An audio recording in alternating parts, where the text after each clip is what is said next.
러시아 정부가 무장 반란 혐의로 우크라 전쟁의 전위부대 역할을 해온 용병 기업의 수장 체포에 나섰습니다.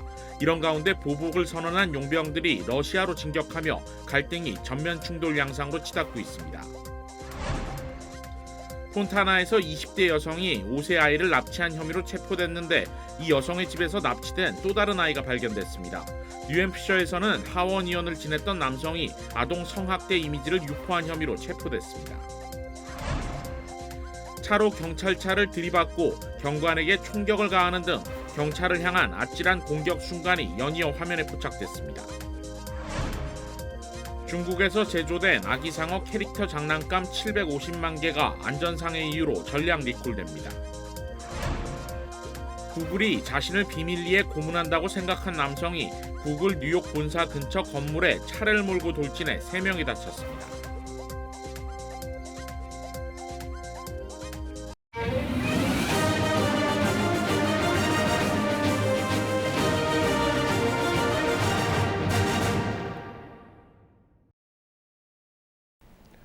시청자 여러분 안녕하십니까? KBS 아메리카 뉴스입니다.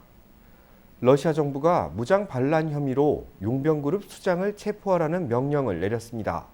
이에 용병들은 모스크바 진격을 위협하며 응징을 선언했습니다. 군부와 용병그룹 수장 간의 갈등이 정면 충돌 양상으로 치닫고 있는 겁니다. 러시아 정부군이 우크라이나 침공에 핵심적인 역할을 한 러시아 용병 기업 바그너 그룹에 대한 공격을 감행했습니다. 용병기업 수장 프리고진은 러시아의 쇼이구 국방장관이 러시아를 대신해 싸우고 있는 우크라이나 주둔 바그너 그룹에 대해 로켓 공격을 명령했다고 밝혔습니다. 러시아가 용병 그룹에 대한 공격에 나선 것은 프리고진이 러시아 국방부 장관을 축출해야 한다며 무장 반란을 촉구한 데 따른 것입니다. 러시아 정부는 무장 반란 혐의로 용병 그룹 수장 프리고진에 대한 수사를 개시한다면서 체포 명령을 내렸습니다. 프리고진은 러시아군의 공격으로 많은 용병 대원들이 살해됐다면서 러시아군을 겨냥한 보복을 맹세했다고 밝혔습니다. 이에 따라 수도 모스크바 일대의 모든 주요 정부 건물과 운송 등 기반 시설에 대한 보안 조처가 강화됐습니다. 앞서 프리고진은 우크라이나 전쟁이 쇼이구 국방장관이 원수로 승진하기 위해 필요했을 뿐 우크라이나를 무장 해제하고 비나치화하는 데 전쟁은 필요하지 않았다고 언급한 바 있습니다. 우크라이나 전쟁 발발 후 이어져 온 러시아 군부와 용병그룹 수장 간의 갈등이 정면 충돌 양상으로 치닫고 있는 상황이라 이러한 자중질환이 우크라이나 전황에 미칠 여파가 주목됩니다.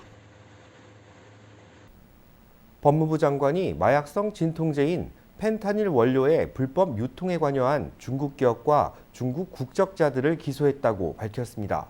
보도에 김경일 기자입니다. 법무부는 오늘 펜타닐 원료 생산, 유통, 판매 등의 혐의로 중국 후베이성 우한에 있는 화학업체 아마불 바이오테크 등 4개 중국 기업과 8명의 중국인을 기소했다고 밝혔습니다. 펜타닐 전구체를 미국에 밀수한 혐의로 중국 기업과 중국 국적자를 기소하는 것은 처음이라고 법무부는 설명했습니다. We have brought charges against a China-based manufacturer and supplier of fentanyl precursor chemicals, its principal executive, and 2 of its employees for their role in international fentanyl trafficking conspiracy. 법무부는 중국 기업이 미국으로 보낸 펜타닐 원료 200kg을 압수했는데 이는 2,500만 명을 죽이는 데 충분한 펜타닐을 만들 수 있는 양이라고 밝혔습니다.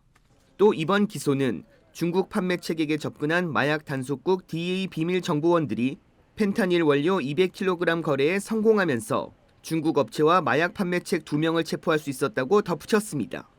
갈런드 법무장관은 오늘 브리핑에서 자신이 지난 4월 펜타닐 대란에 책임 있는 이들을 끝까지 추궁하겠다고 선언한 것은 펜타닐을 제공하는 데 필요한 원료를 제공하는 중국 화학기업들을 막는 것도 포함된다고 강조했습니다.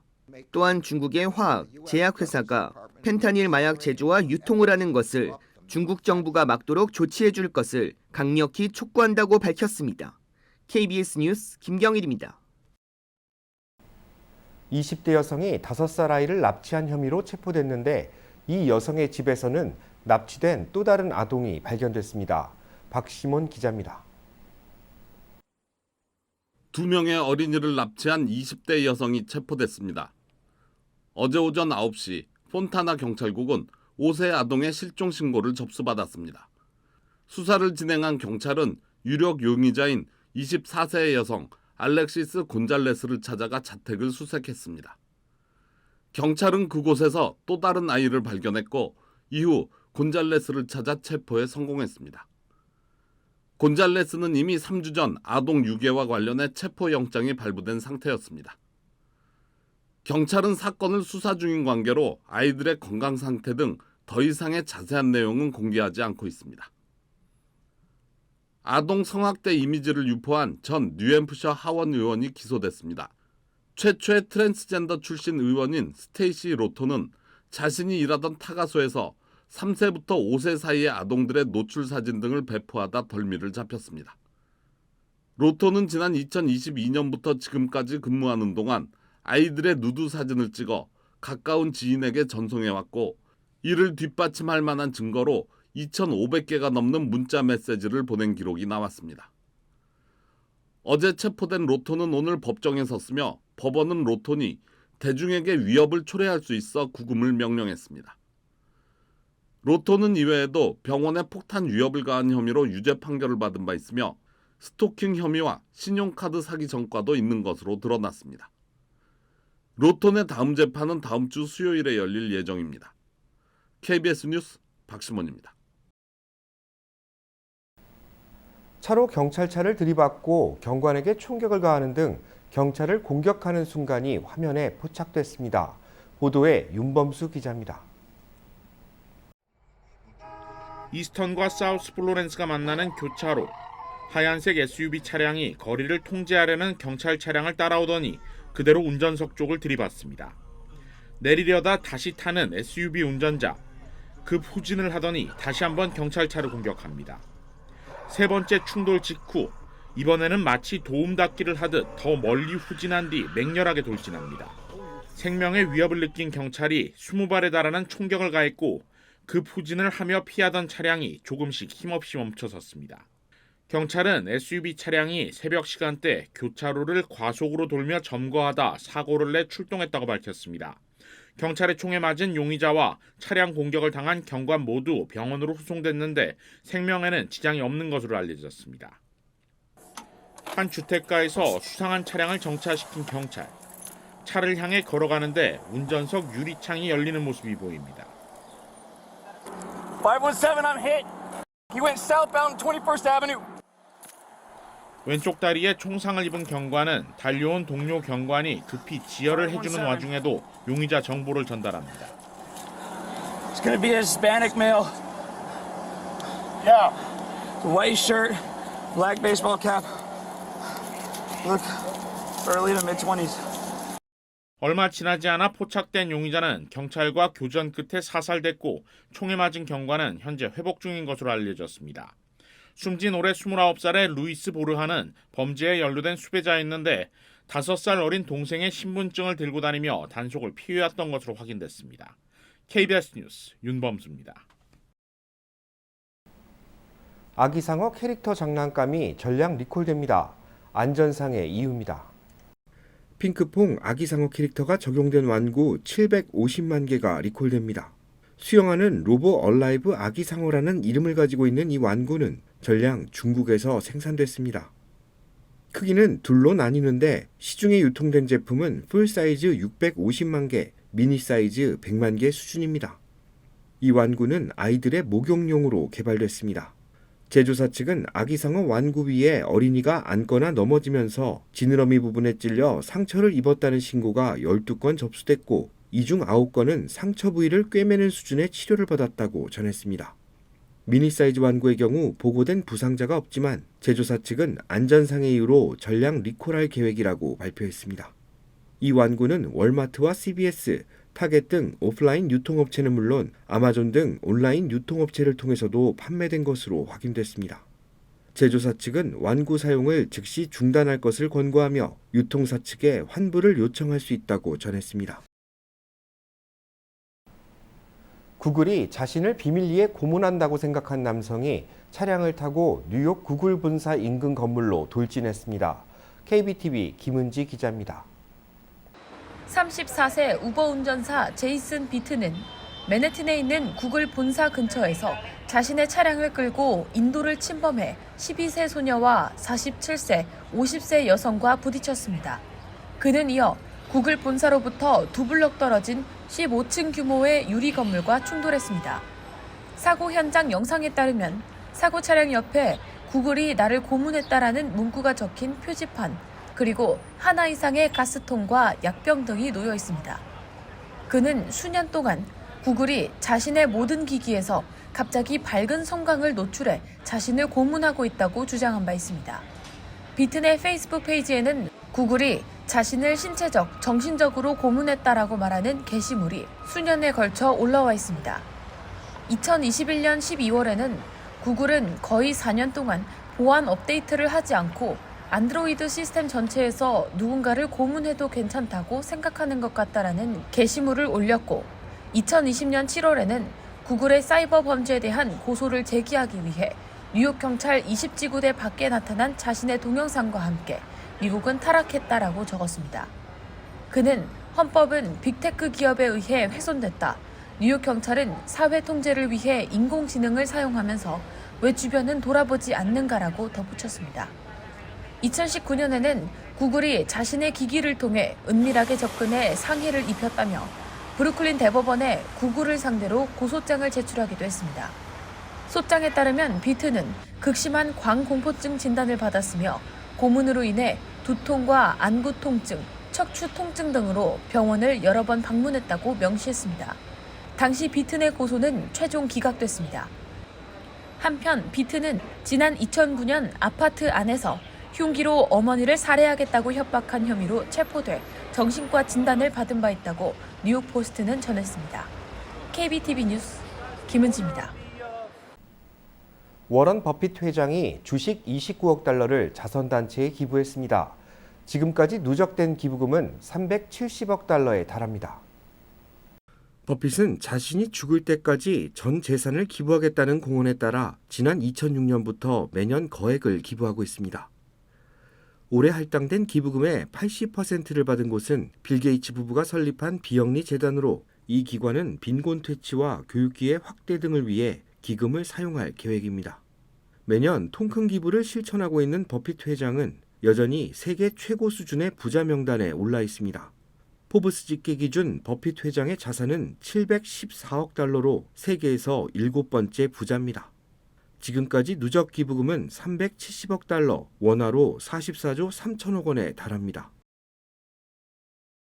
다음 달부터 캘리포니아주에서는 다양한 법안들이 시행됩니다. 캘리포니아 주정부는 다음 달 1일부터 새로운 법안들이 시행된다고 밝혔습니다.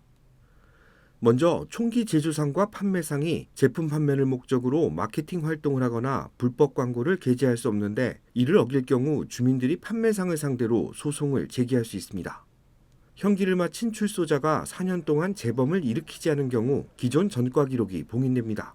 그러나 성범죄와 중범죄 기록은 해당되지 않으며 교육기관이나 사법기관 취업 시에는 전과 기록이 공개됩니다. 또 총기나 가정폭력에 관한 접근금지 명령 신청이 온라인으로 가능해지며 더 많은 주거 공간을 확보하기 위해 소매점과 사무실 밀집 지역에도 주택 건설이 허가되는 등 다양한 법안들이 시행을 앞두고 있습니다. 지난해 국내 중위 연령이 38.9세로 역대 최고치를 기록했습니다. 고령화 시대로 접어들고 있다는 분석입니다. KBTV 전상희 기자입니다. 인구조사국이 발표한 데이터에 따르면 미국인의 중위 연령은 지난해 7월 기준 38.9세로 조사 이후로 가장 높게 나타났다고 뉴욕타임스가 보도했습니다. 미국의 중위 연령은 1980년 30세에서 2000년 35세, 2021년 38.7세 등 빠른 속도로 높아지면서 40세에 가까워지고 있습니다. 메인주는 중위 연령 44.8세, 뉴햄프셔주는 43.3세 등 일부 지역에서는 지난해 중위 연령이 40세를 넘어섰습니다. 그동안 미국은 중위 연령 44세인 유럽이나 45세인 한국 등과 비교하면 상대적으로 젊은 국가라는 평가를 받았었지만 저출생 기조가 이어지면서 이 같은 평가가 무색해지고 있습니다.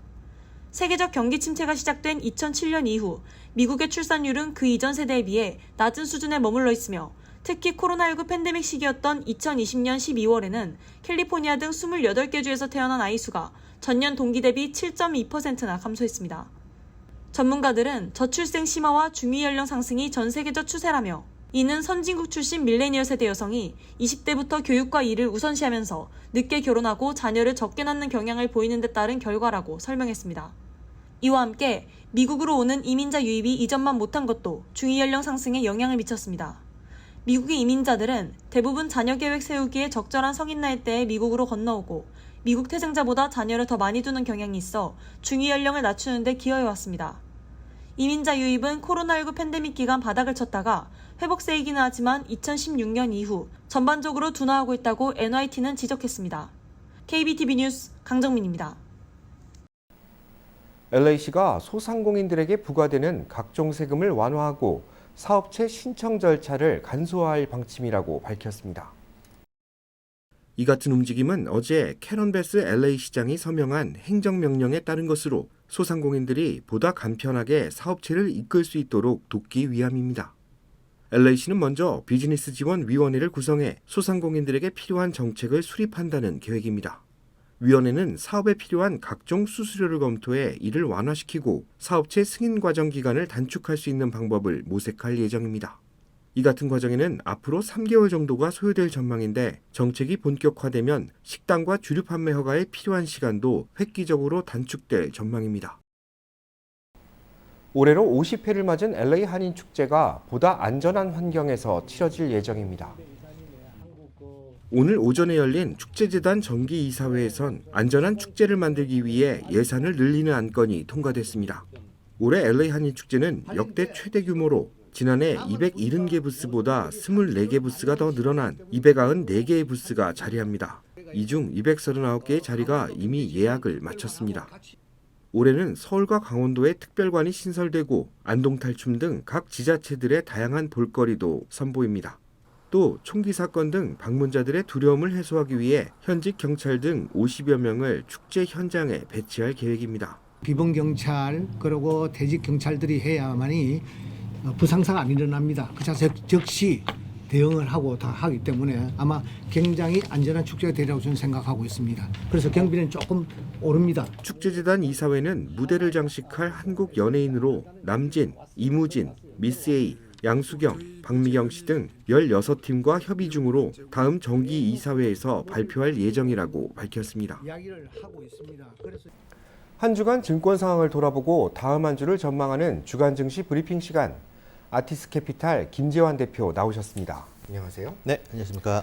네, 이번 주는 수익 실현으로 오랜만에 좀 하락한 주로 기록됐죠. 좀 분위기가 어땠습니까? 이번 주는 이제 3대 지수가 나란히 이제 9주 만에 하락한 주를 기록했습니다. 그럼 지난주까지 내스닥과 S&P 500이 각각 8주 연속, 5주 연속 상승한 주를 기록하고 다우존스 같은 경우는 3주 연속 상승한 주를 기록했는데 이제 그게 다 이제 종지부를 찍고 하락한 주로 이제 틀어졌다는 얘기죠.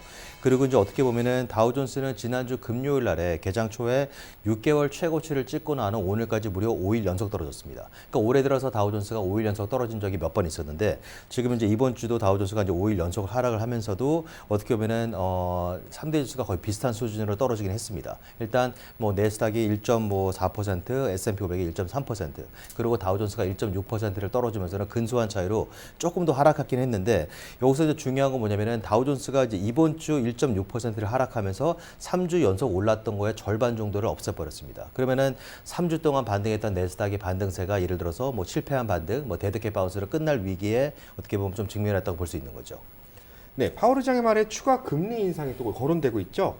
시장 분위기는 어떻고 또 어떤 이슈들이 좀 있었나요, 이번 주에? 이번 주 이제 뭐 상하원 금융위원회 출석한 파월 의장이 뭐 매파적 발언을 계속 쏟아냈습니다. 뭐 마찬가지로 앞으로 이제 뭐 연내 2번 정도의 금리 인상 가능성이 있다고 시사했고 또 물가를 2%까지 끌어내리기 위해서 총력을 기울인다. 뭐 맨날 똑같은 얘기죠. 똑같은 얘기를 하면서 결과적으로 장이 출렁거렸지만 투자 심리 같은 경우도 마찬가지로 완전히 매도 심리가 자극되는 쪽으로 쏠리진 않았습니다. 한마디로 중립을 유지했다가 또 왔다 갔다 했었는데 어제 같은 경우는 막판에 탄력 발휘하면서 반등을 하면서는 어떻게 보면 강세에 가까운 혼조세 3일선을 마감했는데 오늘 같은 경우도 완전히 틀어져 버렸다는 얘기죠. 그러니까 오늘 같은 경우는 매도 심리가 완전히 자극을 된 거고, 또 이번 주 어떻게 보면은 어제 이제 옐렌 재무장관이 이제 블룸버그 통신과 이제 인터뷰를 했습니다. 이제 인터뷰하면서 무슨 얘기를 했냐면은 고용 시장이 탄탄하잖아요, 여전히. 그러니까 고용 시장의 회복력과 잡히고 있는 물가를 감안할 때 경기 침체 가능성이 낮아졌다는 발언을 했습니다. 근데 그게 하루가 지난 오늘 같은 경우는 이제 JP모간 체이스에서 나와서는 경제 침체 가능성이 여전하다는 입장을 이제 표명했습니다. 결과적으로 쟤는 옐렌 의장하고 JP모간 체이스하고 시각이 완전히 다르다는 얘기죠. 그러면서는 매도 심리를 자극되는 거고, 또 그리고 어떻게 보면은 이번 주 이제 좀 이슈가 될 만한 것 중에 하나가 뭐냐면 장단기 국채금리, 10년 만기, 2년 만기 국채금리의 역전폭이 1981년 이후니까 무려 42년 만에 최대 역전폭을 기록했습니다. 무려 97 베이시스 포인트까지 벌어진 거죠. 그만큼 예를 들어서 역전폭이 이 정도까지 오래 지속되고 차이가 났을 때는 꼭 거의 웬만하면 경기 침체가 온다, 뭐 이런 위기설이 있는데, 결과적으로 마지막에 그랬던 거가 뭐 1999년, 2000년도에 예를 들어서 그러면서는 2001년, 2003년도에 이제 인터넷 버블이 붕괴되면서 폭락했을 때, 그리고 이제 2007년도 같은 경우 이제 이 역전 현상이 이 정도까지 크게 됐을 때는 2008년, 9년도 금융 위기가 왔을 때였었던 거죠. 그렇기 때문에 이제 어떻게 보면 아직까지 위기감이 좀 남아있다고 볼 수 있는 거고, 또 다른 거 하나로 봤을 때는 이제 은행, 지역은행들의 이제 ETF라고 불리는 KRE 같은 경우가 6월 7일 날에 이제 반등을 하면서, 지난번에 실리콘밸리 은행 사태가 끝난 다음에 6월 7일 날 같은 경우 이제 반등을 하면서 3개월 최고치를 찍었습니다. 그러고 나서 2주가 지난 다음에 어떻게 되냐면은 지금 이번 주 같은 경우도 이제 8%가 떨어지면서는 2주가 지난 지금 같은 경우 12%가 폭락한 상태입니다. 그러면 결과적으로 무슨 얘기냐면은 은행주들의 하락세가 시작되는 약간 조짐을 보이고 있다는 얘기죠. 그렇기 때문에 이제 만만치 않다는 얘기입니다. 그리고 일단은 7월 달 금리 인상 가능성은 이번 주 같은 경우도 75%에 달하고, 이제 9월 달 같은 경우는 동결 가능성이 66%입니다. 그러면은 7월 달에는 금리를 올리고 또 9월 달에 동결시켰다가 또 나중에 또 11월 달에 올리거나 이런 식으로 왔다 갔다 하면서는 이제 2번 정도의 금리 인상 가능성이 아직까지 남아있다고 볼 수 있는 거죠. 네, 다음 한 주도 잘 지켜봐야 될 것 같습니다. 오늘 말씀 감사합니다. 네, 감사합니다.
KBS 아메리카 뉴스 마칩니다. 편안한 주말 되시기 바랍니다.